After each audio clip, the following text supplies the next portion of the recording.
Okay, so I use split finger.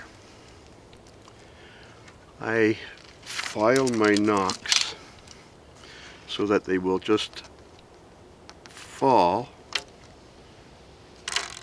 Well, that's a tight one. Okay, made a liar out of me. First time I've used this string. Okay, so anyhow, I'll file them a little bit more.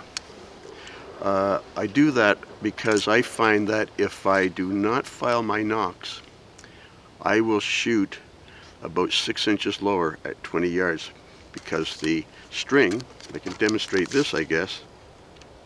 See how the string, if you don't file them, see how it holds it? That's slowing your arrow down. So I file them. Therefore, I have to use split finger. I find that split finger is an advantage from the point of view that if I shoot 3 under, I've got to hold it up and it gets it closer to your eye, which means that you can't shoot as far.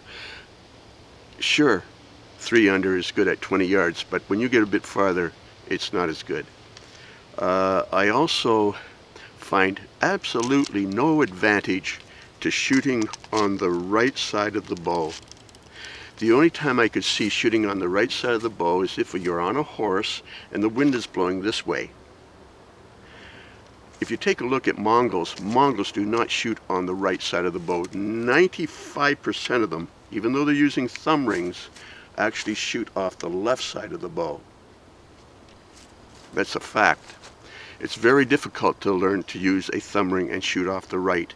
The Turks have to train for months and months and months and months before they start to catch on to it.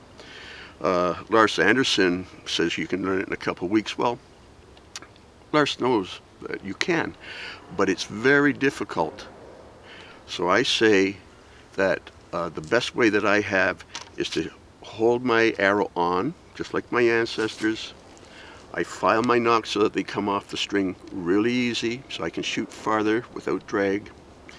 It's just a big advantage. Now, another thing I've seen is Indians, and Indians, North American Indians, will be shooting off this side.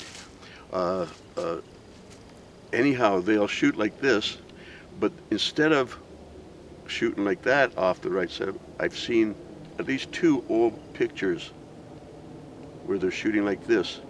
So that cant backwards is just the same for that kind of a style as this. Anyhow, I think shooting off the left side of your bow, if you're right-handed, is best. I see no advantage to shooting off the right side unless you're on a horse and you're right-handed and you're shooting from the left side. It just works very good. Now, anyhow, this is what you can do if you're shooting and you use split finger. It does work. It's easier to learn than shooting off the right side. Our ancestors used it and it works just fine. So have fun shooting those English longbows. Have fun shooting any kind of a longbow and take care.